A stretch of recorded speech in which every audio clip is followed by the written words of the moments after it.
and you're watching the Comics-Related Madness Network. Uh-huh. So come get some. CromCon. CromCon.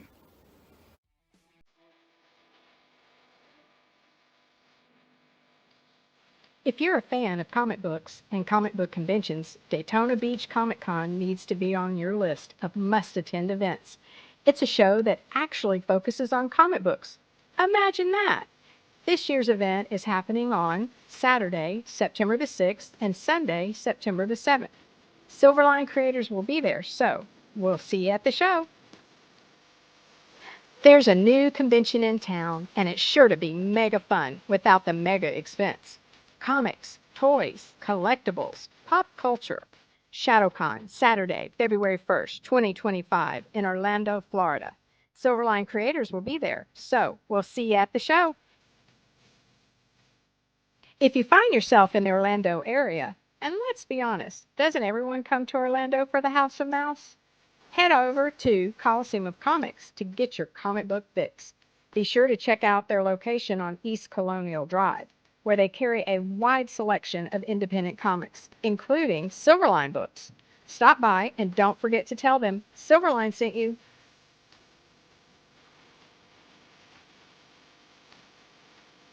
Hey, if you're an independent comic creator looking to get your comic printed, look no further than Kablam Digital Printing.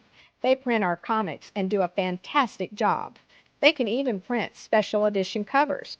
When you reach out to them, be sure to tell them Silverline sent you. Hi, this is Tim TK, host of That Silverline Show on Tuesday. Join us at 11 p.m. Eastern, 8 p.m. Pacific every Tuesday night as we discuss pop culture and the joys of making comics. Hi, I'm Barb Kelber, co-host of Silverline's Wednesday Wham. Join us each Wednesday nights as we discuss comics, literature, movies, and anything else that may catch our attention. I'm Roland Mann, and I host Silverline's Silver Sunday. Join me every Sunday at 8 p.m. Eastern as we make mine Silverline.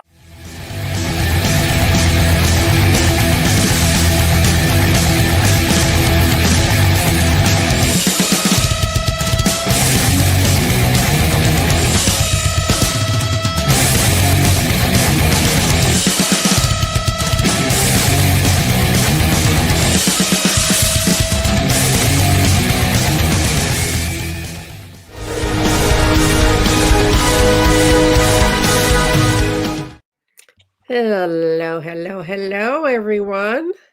Welcome to Wednesday Wham. We've got our usual suspects, and we've got a guest tonight. So we're going to start off. We better be on our best behavior. Quick one-line introduction of yourself until we get to BJ, and then she can expand. Want to go, Kaz? Uh-oh. Can you hear me now? Oh, you hear yes. me? Cassisi Harris, writer at Silverline, youngin in the career. So that's not, not much to me. So there you go. That's my one line. Martin? Hi, I'm Martin, and I colored Wolf Hunter. There's my one-liner. Hey, and that was Rob. for Silverline. You're limiting me to one line. That's right. Yes. Okay, I'm done. No, I'm Rob Davis. The most recent stuff I've seen in previews is Twilight Grim for Silverline Comics. So there's my one line. Mm-hmm. I'm Barb Kelberg. I am inker, colorist, and CFO of Silverline Comics. And tonight, our specialist guest, the one who signs my checks, right? Is Ms. BJ Mann, part of the dynamic duo of Man and Man, who run the whole shebang. And tonight we are going to pick her brains because she is our social media guru. Oh, guru. Yes. You're going to tell us how you kind of fell into that backwards. Now, let's roll back the time here. We're at the way back machine here when Silverline first started. Yeah. And Roland said, I want to do Silverline for the third time. And Yeah. BJ said, no, you're not. Yes. You're not going to do it by yourself, only if you have help. Yes, that's it. So he roped Yeah. in everybody in his immediate family and elsewhere, and you got put in charge of all kinds of interesting things. Tell Yes, us about anything and everything, because his plate, he's a one-man show for so long, and this was definitely very, very different compared to the times before. I think this time, and I think it has to do with that he's been in the industry for so long, so he's been able to meet a whole group of fantastic, talented individuals, and he also has a talent for finding new talent too. And y'all know him. He's a talker. He can talk, especially because he loves this industry and everything about it. But you know, we had gotten to a point where we had relocated to Florida for his job teaching. And I couldn't find anything in my field, which is student affairs at a university. And just nothing was opening up close by. And so, you know, one day I went to him and I'm like, this is not me. I cannot not be busy. I need to be doing something. Of course, you know, we have a son who was still in junior high at the time, transitioning to high school.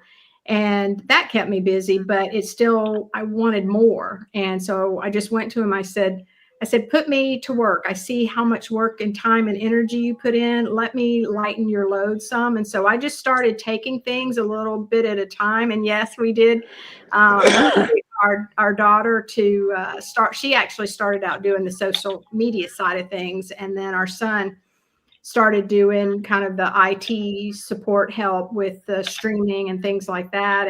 And so once our daughter went and found her a full-time job and moved away, it was social media for me. And I just dove into it. I have to admit, I absolutely have had so much fun. It's a lot of change. And so, you know, I think people find that really difficult is the change because social media is ever changing and evolving. But I just dove straight in. I learned about one of the other big things I did was I learned about what it meant to become official, like an LLC. So I dove into that too. But the social media side of things, I've thoroughly enjoyed. But you got to stay on your feet with social media because, like I said, it's ever here. I'm going to put it back on you until I figure this out. I mean, you look at the most recent Instagram post. You know, it's not like you get daily notifications when something changes on a platform. You know, so it's like, oh man, I got to go and resize everything. And so, you know, but you go with it. You learn. You get better and you move forward. So really, when you were coming in, you did not know much about social media. Not a lot. I did some stuff. Of course, you know, when your career is primarily around college students, you do kind of stay abreast of things fairly well because that's what they're used to. That's the services that they want, that kind of thing. So it wasn't, you know, completely blindsided by everything. So and it wasn't a major learning curve for me. But, you know, diving into it and knowing you know, what's this about with the algorithms? What's this with the hashtags? You know, SEO. Yeah. You know, what's all this language and these acronyms? What are all these initials for? What is SEO? You know? Yeah. Yeah. So it's just kind of learning that. Another thing I think is vastly different in Silverline 3.0 as opposed to 1.0 and 2.0 is the fact that the industry has changed incredibly fast. And we not only have print on demand, but everything is on social media platforms now. Everything. So if you don't have a social media presence, you're pretty much dead in the water.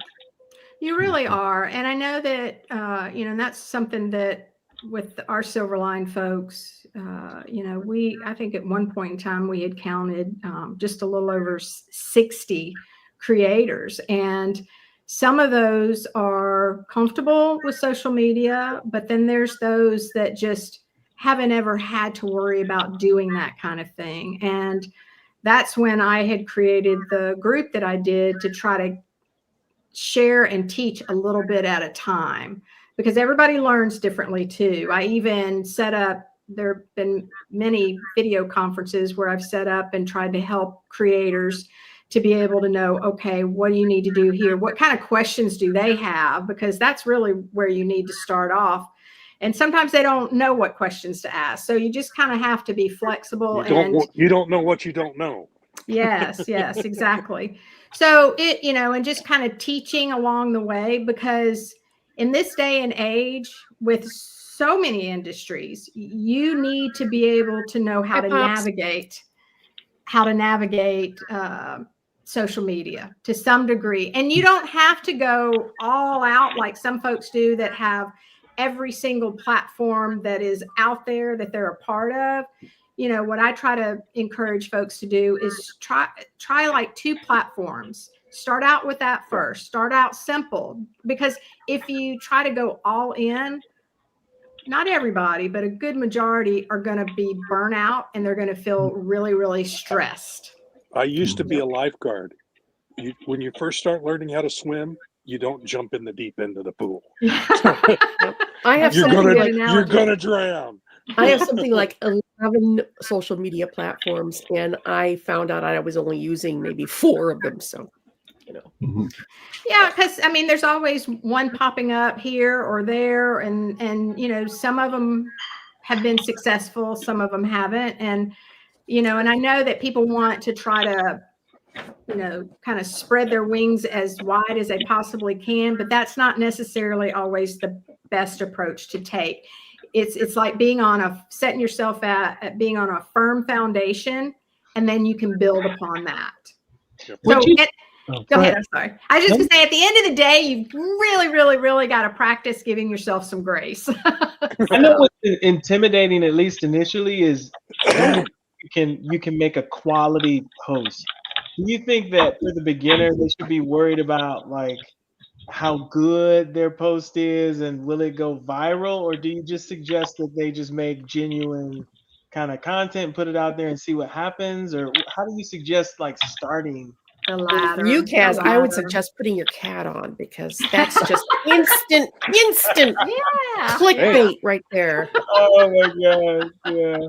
Everybody's going to click on the cat. I think the latter is probably, because one of the things, and I can't help but reference when I work with college students, and we go in and we break down the time for them and say, okay, how much you've got 24 hours in a day. So this is what you spend, and you got to count everything. You're brushing your teeth, you're taking a shower, you're eating, you're studying, and so often you go way beyond 24 hours. And it's like, you really have to look at what time you have to devote to it. If you start on the front end and say, okay, I'm gonna wait till I get organized, that's not going to happen for a while. So why not at least start small and start posting, and you're going to learn, you're going to grow as you do that, because you're going to look back on it and go, oh, I should have done this instead of this. But then you can move forward and do that. And the nice thing about social media platforms is that you can either archive or you can delete your post. And if you archive them, you can go back and kind of look at what you've done before and grow and move on from that. So those images or those things that you did initially, and you're like, oh my gosh, I can't believe I did that. You can still archive it and appreciate it, and then, just add to it. Yeah, my favorite archive is file 13, that little round thing by the door. But no, just get in there and do it. And don't take a big bite out of the apple. Just take a small one and start, even if that's you posting once a week. And the thing is another thing is that learning to know what tools are out there to help support that. For instance, I'll use Buffer. Buffer, you can get 3 free social media platforms. you can go in there and say, I have an hour every Saturday that I can work on social media stuff and scheduling. Work that hour, and you may be able to create something once every day for a week and schedule that, and you're done with your hour. Mm-hmm. You know, and it's free and it's not costing you money at the same time. And so utilizing those kinds of services too. I mean, like Canva has a free account. You know, but if you're well, any of it, as far as a creator, if you're a writer, artist, inker, colorist, letterer, whatever, you know, just start. Mm-hmm. Just start. And how do you think that social media creates connections with people? Why does social media create? Well, if you utilize it well, engagement is it's like whether you're an introvert or an extrovert. You know, actually, probably social media is really nice for more introverts than extroverts, because you can be behind the scenes and you're you know, engaging on your own time and not having to put yourself out there, you know. But you've got to engage. That's building your audience. Of course, above everything, you want to build your brand. You want to be able to know, you know, what you're trying to get out there. And even again, if you start off small, you can build upon that. And I think, again, people expect everything to be perfect before they put it out there. And you might be waiting a while for that. And do you think that that's you know, today when we look at social media influencers and how they perceive that engagement going viral, sometimes they sacrifice what they're doing and what they believe in just to get the engagement. So, you know, what kind of, I don't know, advice would you have as far as that boundary? Like, you know, you want engagement, but consider the cost of getting the engagement. Yes. Sometimes that engagement's not very nice. And I do think that, you know, people have become much more bold in thinking that they can say something without any kind of consequences, which is really, really keyboard sad. warriors. Mm-hmm. Well, you warriors just sit behind their little keyboards and they think they can say anything. Yes, yeah, or yes. trolls who are sitting under the bridge waiting for somebody to come along and smack them in the knees. Yeah. But even just, you know, the spamming, you know, of different accounts that just go in. And now I think more and more social media platforms are being able to recognize those accounts. And so they put them in a different section for you, kind of like your email, where you've got the spam folder that it automatically generates to. But I know when we first started out really on Instagram, for instance, I was constantly on that and just reporting and blocking, reporting and blocking constantly. And I did that for a long period of time that to be honest, I don't know what triggered anything, but we stopped getting all that kind of stuff. So I think you can have the mentality of, it's a part of the job, it's a part of work. Let me just kind of compartmentalize it and grab this stuff, throw it away, report it or whatever, and then move on. You got to work real hard not to let that interfere with what your ultimate goal is. And I know that can be easier said than done for some people, but you know, what is one thing that you can think of that causes so much engagement? When you talk about those influencers, what do you see that they're doing? What is it? Cats. You know, I think you know, it varies based on the type of influencer, but a lot of them try and do outrageous, you know, counter things, right? Things that they don't necessarily, at least this is what I see, things that they don't necessarily like or believe in, but they know that the shock value of that thing will automatically cause engagement, positive or negative, but the amount of engagement is what they want more than the type of engagement. Like some people just numb themselves to the anti. Yeah. But what kind of how can I word this? What kind of I see a lot of. Is it live? Is it video? Is it graphic images, like images of artwork? Is it all of it? All of it. What do you see getting the most engagement though out of all those? You know, Martin, I think you're muted, Martin. Oh, go ahead, Martin. Yeah, so I was just going to say the thing that I'm seeing is things that go viral are things that really connect with someone, right? It's like it's the little tiny thing that's like, that's my lived experience, and they presented it in a humorous way or something to that effect. That's what I see that kind of stuff that's over the top is what usually over the top. Yeah. Well, I think but there's also stuff that's not over the top that tickles some emotion. Yeah. If you're tickling somebody's emotion, if you're making them laugh, that gets their attention. If you're making them mad, that gets their attention. If you make them sad, that gets their attention. Yes. How does that explain me watching? Emotion, how do you explain that me watching all these restoring old houses videos? That makes you feel good. Yeah.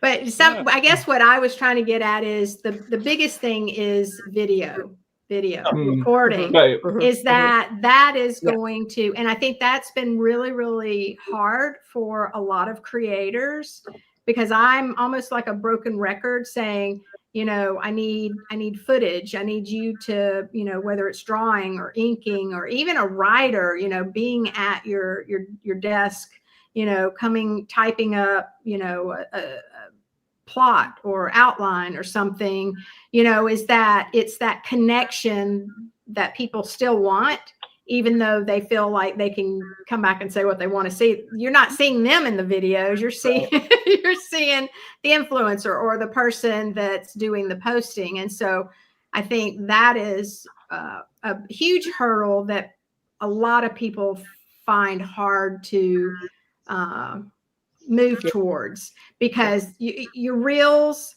your like YouTube, any type of footage like this, personalizing it, people are more drawn to, whether it is that you make them laugh, you make them cry, you make them angry, whatever the case may be. And to get to your point even more so is that you've got to decide what's most important for you and staying true to you and who you are, versus that clickbait kind of stuff.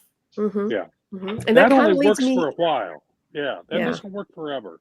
If you get an emotional connection with your viewers, that's a whole different deal. You've got them. You've got them and can hold on to them more than if you're just going for click. Eventually, they're going to click on something else. Yeah, that's right. And that kind of leads me into my next question. And BJ has a list of all of these questions I'm asking, by the way. Yes, thank you. I cheated and gave her a heads up. Peter. So staying true to yourself and trying to get people to watch you, how do you increase your brand awareness and your reach? That's a lot of it's I will not try to paint it with, what is the saying, glasses, rose-colored glasses. Rose-colored glasses is it. That's a job. It's a job. You've got to get to a point where you're going out there and you're, following, liking other people's social media platforms and trying to connect with them, interacting. It's kind of like networking. You're networking, and think of it instead of, oh, I've got to be on the computer all this time. I've got to take time to do that. Just like if you were out, whether it was a grocery store and interacting with people or going to a party or an event, you can still schedule that time out, just like you would schedule, like I said, that 1 hour on a Saturday to be able to get your post scheduled. Schedule that out so that you have that time to go and do that. Find people. And the other thing is, one of the things that I learned going through this whole process with the Small Business Association, the local group, was that you want to narrow everything down, because the first question she asked me, she goes, so who's your target audience? I said, everybody. And she's like, yeah, no, it can't. I'm like, but I don't want it to be everybody. She goes, you got to narrow it down. She made me, you know, and then I'm like thinking of certain states. She goes, no, you got to narrow it down. She goes, where do you live? Florida. Okay, Florida, but you got to narrow it down. Then you got to narrow it down to your age group. Then you got to narrow it down, you know, is it male primarily or female? You know, it literally is, you've got to narrow down that focus so that you can build on that and then start branching out a little bit at a time too. So it's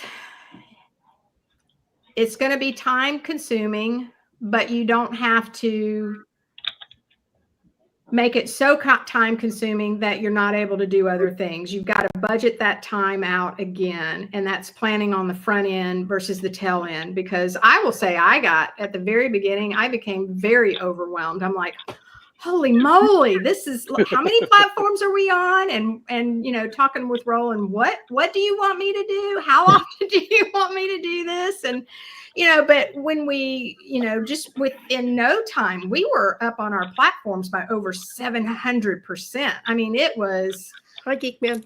We were making progress. But again, you know, if you're a lone person doing everything for your project, what you're doing all by yourself, that is a lot of work because you're one person. A lot of work.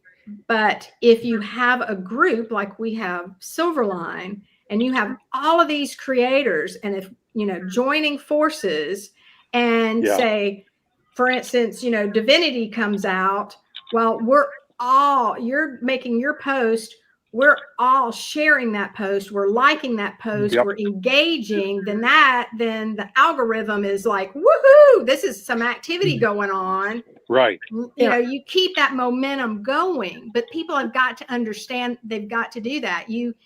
When you're in a group that is supportive and encouraging of each other, you're going to see the benefits. But if you don't do that and you're like, I'm only going to do it for my project, I'm not going to do it for anybody else's project. Yeah, not everybody's is really into that. Yeah, it's going to fall flat. But that, like saying earlier, that's a part of the comic industry now.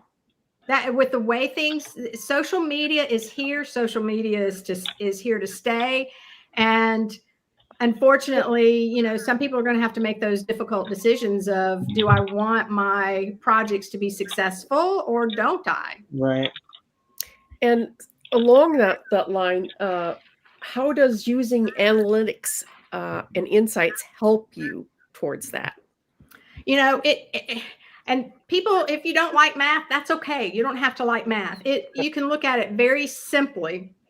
And that when I talk to folks and try to talk about the number side of things, is that some platforms, for instance, you see the likes or the hearts or whatever it is that they allow. But then, you know, on some you see views, particularly, again, videos, reels, things like that. You see views. You get, for a video, you get 500 views.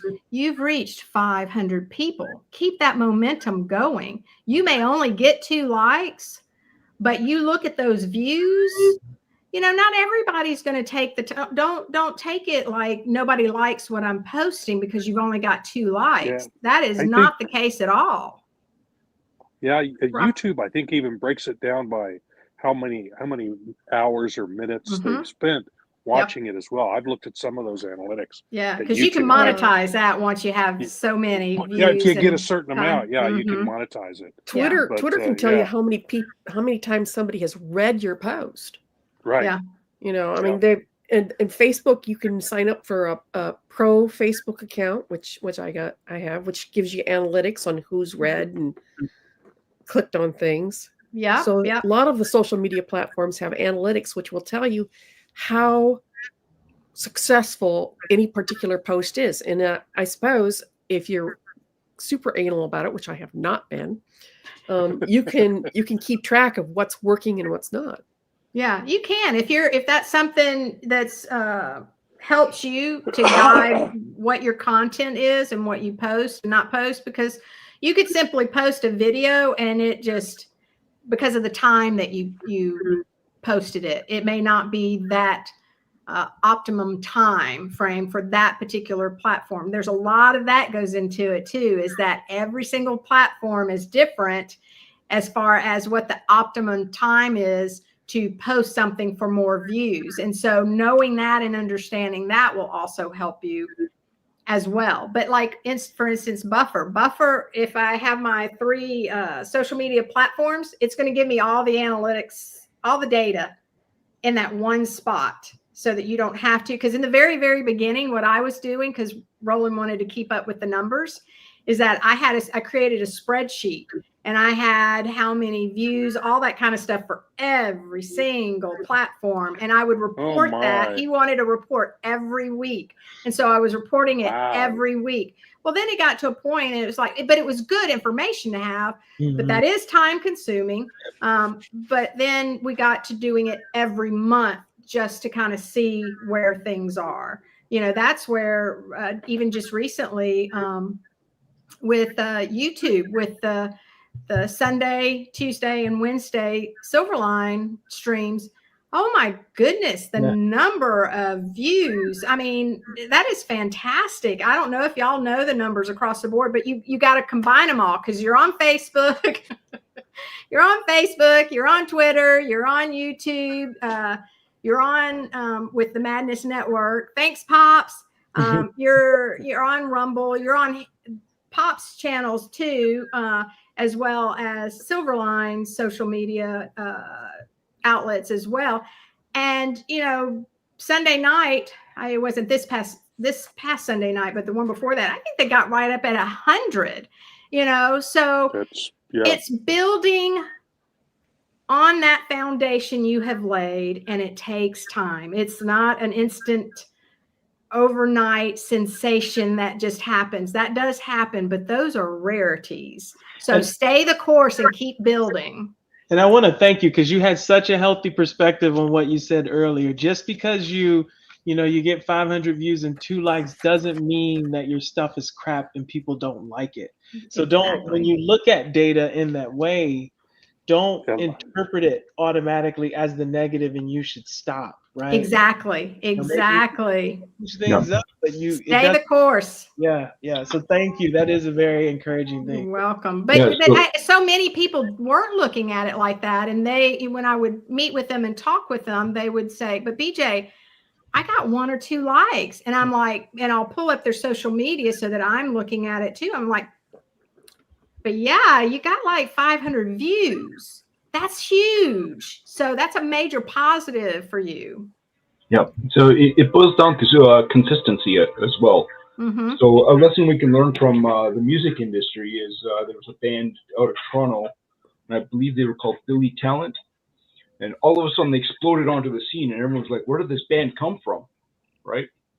But they spent 10 years on the trenches, going all over the place, trying to get, their gigs and everything, doing their gigs and doing their stuff and building the audience. And it was just consistency, and you have to always be consistent. And if you're consistent, then what happens is people see, oh, this person is always putting something out on a regular basis, and then you start seeing it, and it starts building from that. Another band that did that too was the Bare Naked Ladies. I don't know if anyone knows who they are. Yep. So, I would know the music side. Okay. So I've heard of them. They started when I was a kid in Canada. They started, and they were like the Canadian darling band. And then If I Had $1 Million was their big song, and Canada loved them. They were Canada's band, right? Canada, but they couldn't crack the States at all. And so they tried and they tried and they tried, and then finally a company or somebody down there said, okay, you're going to give me 2 years of your life, and we're going to make it big for you, but you guys got to follow or plan for you. It's like, okay, so what are we going to do? So what they did is they ended up doing concerts in all the major cities throughout the States within weeks of each other. But they would do one in the north, and then they would go back to the same city like a couple of weeks later and do one in the south. And then they would go to another city and do one in the east, and then they do one in the west. And then they'd go back to another city, and so they would do all these venues in a very short period of time. So they thought they were kind of like a local band, right? And so somebody thought, hey, we do this man, they're really good. They're playing over there this time. They're closer to you. Oh, hey, did you hear? And so they did that for 2 years. They put out their album Stunt. Right. So yeah. So Silverline you guys have been doing a very consistent and steady thing, which is the 3 shows. And those 3 shows, we've been doing it consistently, and that's building an audience. It really is. It is. And the thing too, that is just an observation on my end. One of the many hats that I've worn is one of a researcher teaching graduate students research. And so I look at the qualitative and the quantitative all together. And the observation that I have that is the theme that's just popping up is that all 3 shows, y'all, it's so much energy, so much knowledge. You have the laughter, you have all the elements, and people, like Rob was saying earlier, they're drawn to that. And so getting the word out that we've got these 3 shows, and another marketing tool that we use, I don't have it around me, but is our card that we got tons of those cards printed up that has all the show listings and information and that kind of thing. What social? I'm still giving them out at my shows. Yeah, and we put those in, orders of bags and stuff, with the bags with the comics and stuff. We include it everywhere. Put them on my table at all my shows. I've got a big show coming up. You need to send me some of those. Yeah, I put them on my table on every single one of my shows. Put that on your list. Got it. Got a show. I've got a show this weekend. I will put them out because I do the same. I have postcards for Airship 27 that I also put on my table. But stuff for Silverline that on the table. People will come by, and if I get them to talk, I got a free here. Take one of these. And give it to them. So and some of them get thrown away, but if you give out enough of them, you'll grab a handful. So and even still, I guess I'm by nature an optimist. Is that some people may not want to carry the card around with them, but what will they do? They'll get their camera, they'll take a picture of it, they'll have it in their phone so they can reference it later, or give them a QR code, or something like that. But that's one of the things that we've done just right off the bat, is making sure that and again, that's minimal investment, but it has proven to be very, very beneficial. Very beneficial. So saying that we've got a crowdfunder, which we always do have a crowdfunder coming up. So out there, audience, you've got a crowdfunder coming up. Now you need to know what to do in the days, weeks, or even months preceding the crowdfunder. Pop says, I have our QR code on the back of our business cards. I do too. Yep. Smart idea. Yep. So what do you do in the days, weeks prior to a crowdfunder? How do you get the ball rolling? Well, this was, and I think when you're doing these kinds of things and you're starting off fresh and new with it, is just to experiment. And I know that when I started taking over doing the designs for the promotional pieces on social media, I started out, I think we did like 2 weeks ahead of time, and we would say, coming soon, and then do a countdown of like 5, 4, 3, 2, 1 kind of thing. And then you would do that ahead of time, and then just promote like crazy throughout the actual crowdfunding time. And some of that, and again, this is another great example of just do it. Mm-hmm. And then you'll learn and add and improve or take away, as you go, to see what works best for you. For us, that was maybe too long of time prior to. And so then we kind of cut that in half to try to build it up more. And that's where earlier, like I said, we have the whole entire Silverline creators, is that, it's, and I keep pointing this out, share, because when your project comes around, you're going to want people to share, and engage. And so, if you don't have that group of people like Silverline has, get your family, get your friends, get your colleagues and say, hey, would you help me with this? And have them share and have them reshare, repost, do some, engaging into it, liking it. And, and I encourage creators to do, you don't have to do sentence upon sentence. Just say like 3, 4, 5 words, like, great job, looking forward to it. Just something simple and easy. Yeah, nice. And do a little emoji or something. Yeah. Because the more engagement, like I said earlier, the more engagement you have, the more that algorithm is going to pick it up. And then other people that aren't your friends or are connected to whatever social media account you have, it's going to start showing up in their feed, or it's going to start coming as a suggestion for them to look at. And so your crowdfunders is,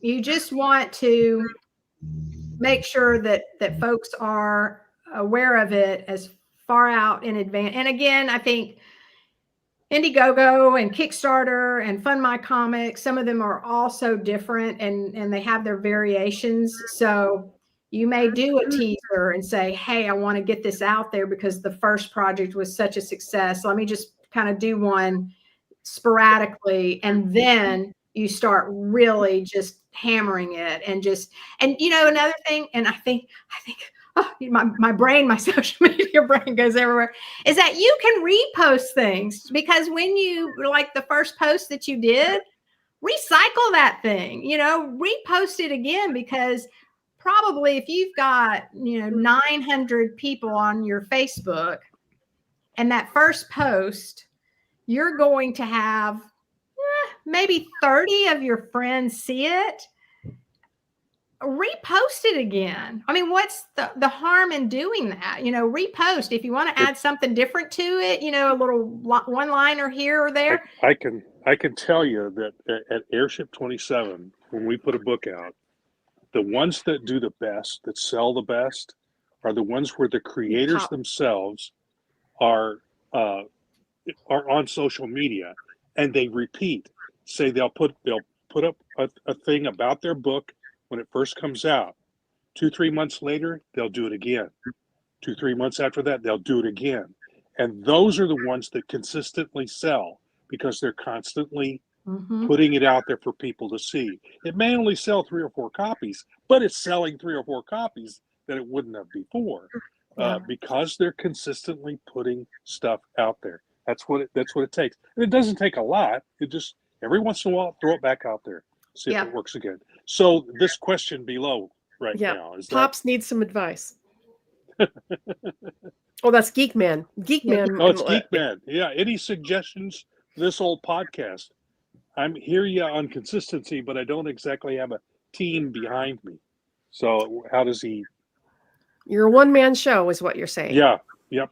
So if you're specifically talking about your podcast, I would be, again, utilizing that, and again, it depends. And, there's some people that are working full time and they're trying to do this as well, because this is where their passion is. You have families, children, grandchildren. I mean, there's so many different life situations that you're having to balance. Yes. Is use buffer, but I think if you're trying to promote your podcast, is go and start liking and following other people's pages, start interacting. Again, it's networking. And what do you do when you network, even in a full-time job, is that it's across, like for me working at a university, when I would go to conferences, it was connecting with other colleagues and talking to them about, what did you do in this situation? Or what would you do with this situation? And it's connecting with them. So start connecting by being a part of that engagement. I would go on other people's podcasts if you can. Yes, exactly. Yeah. Go to other people's podcasts, go out and ask, say, hey, I'd love to come on your show. Don't be shy about it at all. I'd love to come on your show. We can talk about, this, and this, make sure that you you have some thoughts. It's kind of like if you have a problem, don't say you have a problem and then you don't have any suggestions or ideas of how you can tackle that problem or issue. Is that, make sure you have something that you can offer. Is that I'd be happy to talk about this, or I've got this new project and I would love to come on your podcast or your stream, or whatever it is. And then you can come on mine. We'll yes, say, yeah. yes. But it's connecting and going into other groups too, and just promoting, because and you want to be mindful of those groups that have rules that say you cannot self-promote, you cannot, or whatever. Just be mindful of that, because you don't want to be banned from their group, especially if it's a good group and you really like it and you're learning from it. But have a list, create a list of those groups that you can share that information in, or even advertise. Hey, I'm looking for this kind of person to come and talk about this. Who would like to come on to my podcast? That's a way to recruit too, is just to put something out there and say, hey, a video is by far the best thing versus a graphic. I'm going to just hammer that in. Video. Graphics are good, but video's better. Yeah. Oh my gosh. Yeah. So absolutely. Much better. And speaking of that, what this is something I was never able to nail down very, very well, but how often should you post?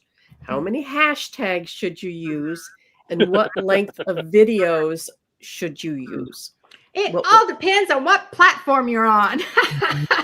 Unfortunately, it is, because of course they're their own business, and so they have their own processes and requirements and things like that. So what I did because I learned that pretty doggone quickly when I started taking over the social media aspect of Silverline, is that I started keeping a chart of, okay, I can do this on Facebook. This is what the graphic size needs to be. This is what the video can be. It can be live. Instagram, I can do this on just a post, but I can do this on a reel. And then as far as the days of the weeks, that is also ever evolving and changing, just like hashtags are. Before hashtags, they would tell you to do like 20 hashtags. And then it's like, no, you need to narrow that down. Yeah. And so I think a safe bet for hashtags to remember is, one, consider your branding. You'll notice for every single thing that Silverline does, you always see the hashtag, make mine Silverline.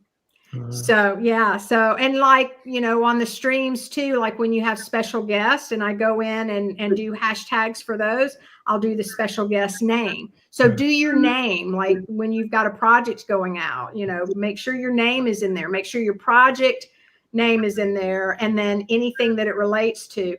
I try to keep it to, 5 to 6 hashtags, because the other thing that not a lot of people know is that with a hashtag, it's not just pulling or hoping that people are going to come across it. It's just people do research those hashtags. If you, for instance, have Westerns, like Tuesday nights, done some streams on Westerns or cowboys, is that people, that's what they like. They like things that are about Westerns, cowboys, that kind of thing. So they will look for that. They will look for, particular characters like Batman. They'll look for Batman. All those posts on that particular hashtag shows up. And so that's another thing that some people do, is that they just go and they find out, okay, what posts are out there that have this particular hashtag. That's what SEO is. Yeah. Search engine optimization. That's what you're doing. You're optimizing. You're making it easy for them to find you. Yep. You're figuring out what are people looking for when they're looking for what you're doing. What are some of the search words they might use to try and find you? So that's what hashtags are. That's what search engine optimization is. You can put those. I've read about them. I don't use them properly myself, but you can put them in your metadata and whatever you're creating, and it'll optimize whoever's trying to find you. So, but aren't people's attention span shorter these days, and they won't watch anything like longer than 20 or 30 seconds? Well, I think it just depends, especially with TikTok. Is that I think you got to see what your goal is. If your goal is, say, for instance, I just want to get a video out there. Let me start with 30 seconds of drawing something or inking something, and then just getting to the habit of doing that. But and you start moving in that direction, well, it gets to a point, well, you could possibly start monetizing because people are really starting to come to your platform. And if you want to monetize, for instance, you've got to do a minute to be able to qualify for that. So that's what I'm saying. When I created a chart of all the different platforms and what the requirements were, like YouTube, you have to have a certain number of views, a certain amount of time viewed, having all that laid out, and what is our goal? What is the next step that we want to take with this particular platform? So it's good to know those things as far as videos and reels, and attention span for sure. But I think, again, when you watch something, their attention span is, at least if something's happening. Of course, if you're like a professor that I've had, that was monotone and just kind of not entertaining at all. Yeah. I'm not going to stay there very long. I'm going to move on to the next one. Or fall asleep. Yeah. How about email newsletters? Do they work? Yes. Okay. If you can. I thought email was dead. No, oh my gosh, no. I still use it every day, so I don't. Some people say it's dead, but I don't. I don't believe it. It can't be dead. Yeah, because the thing is that's where you can communicate on Messenger or text and that kind of thing, but emails have years ago replaced memos and handwritten letters and things like that. That's just how you communicate, and you send large files and things like that. I don't see email ever going away, but start compiling an email list. Granted, again, this is another obstacle that you may end up coming to facing. And we're looking at some other alternatives for our emails. Is that, for instance, Gmail will only let you send out so many, and then you're like blocked from sending any more out because they think you're spamming people. Right. So you've got to look at that as far as your size of your email too. But the newsletters, people sign up for them freely. You can do it at a show, have people sign up, have, tablet where they can just sign up, on there to get the newsletter. We add it to the our email list.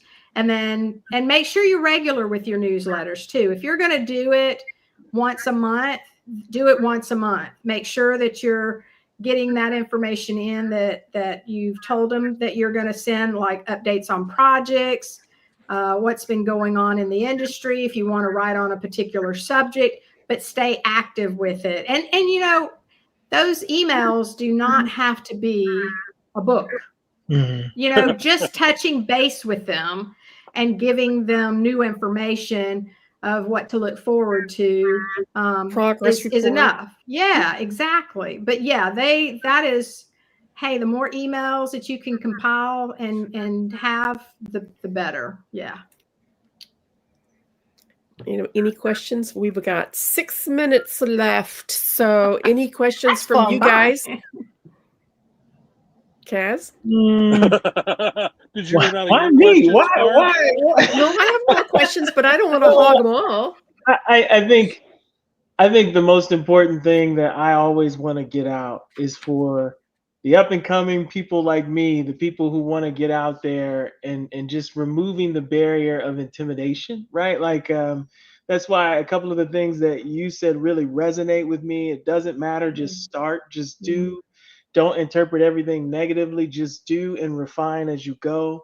Yep. So, anything that you can say that helps motivate people to create art and not be afraid like the trolls that are out there and not be afraid to even just get started. Those Yeah, are use that delete button, delete, block, or whatever. Delete and block. Do Right. not let them Delete and block. steal I your use it a lot. joy. Don't let them steal your joy. And Nope. don't I be like afraid to have that. a voice, I guess. Yeah. Yeah. Yeah. So the other thing is grow thick skin. Yeah. Oh, yeah, Yeah. yeah. So Yeah. so learn to, like, those people are over there. They have a problem. That's their problem. Let them have I it.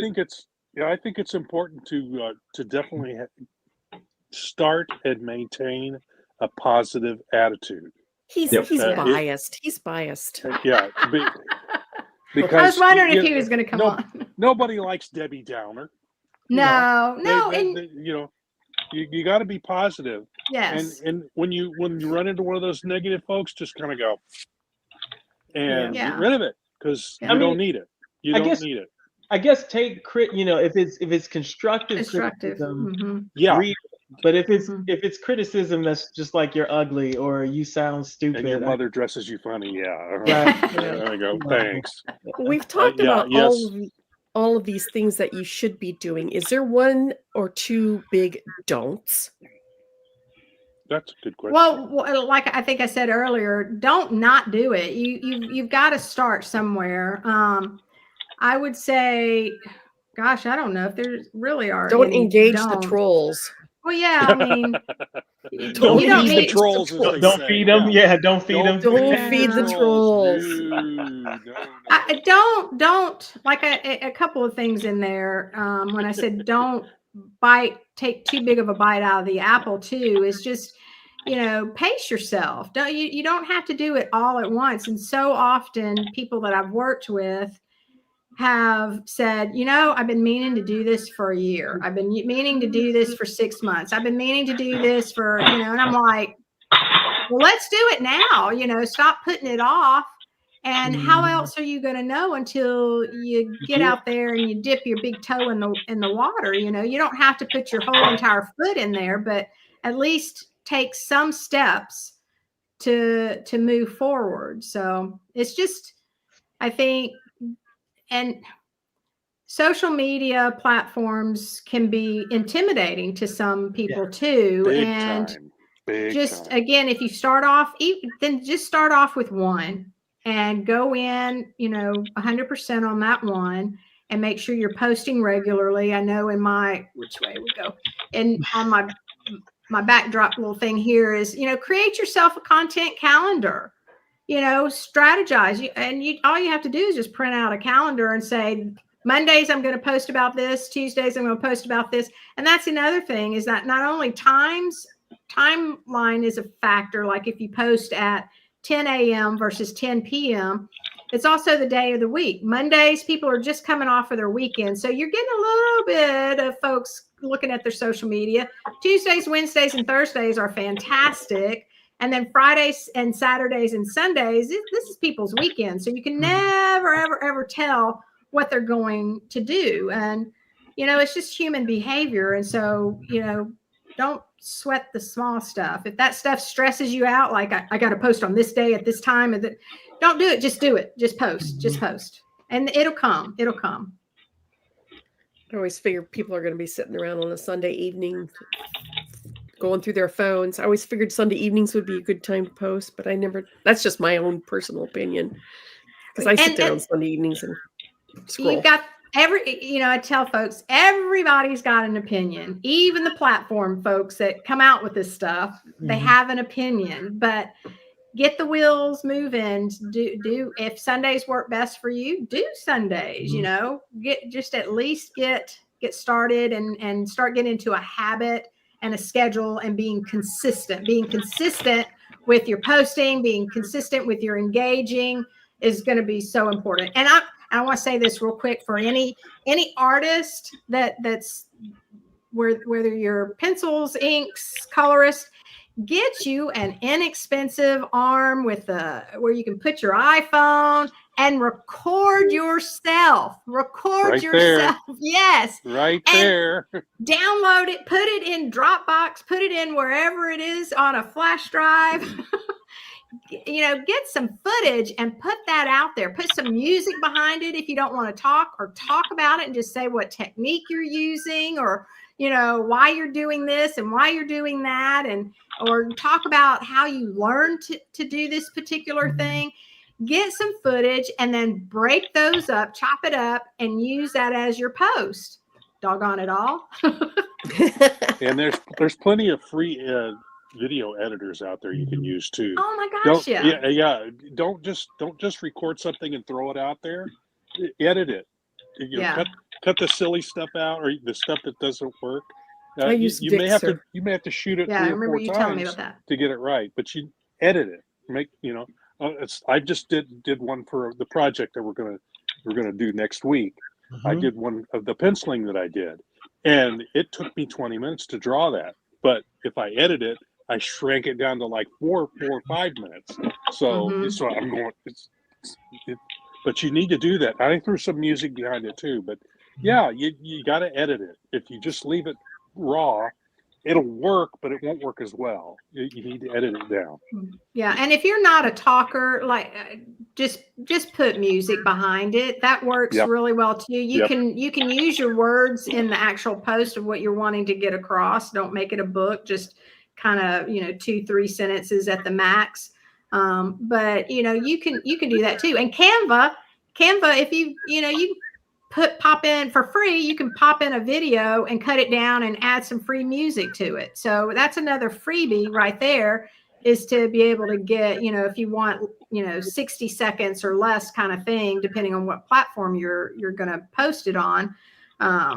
So yeah, there's some free stuff out there that doesn't cost you any money at all. Yep. The free music, the whole bit. Yeah. Okie dokie. Wow, that hour went by fast. We should have BJ on more often. She carries the whole show by herself. So, well, this is fun. Thank y'all for inviting me. I think it's important. The one thing that I meant to say before we end up here is be authentic. Don't. People can tell when you're putting on. Be authentic. If you're not feeling that day, do the best you can, but don't pretend that you're having the greatest day in the world. Just plow through. But they can smell a fake a mile away. Yeah. Okay. Definitely. No more. All preaching. Right. No folks, more preaching. It's that time again. Uh-oh. And as we like to say at the end of every one of our streams, make mine Silverline. Hi, I'm Greg Horn. Make mine Silverline.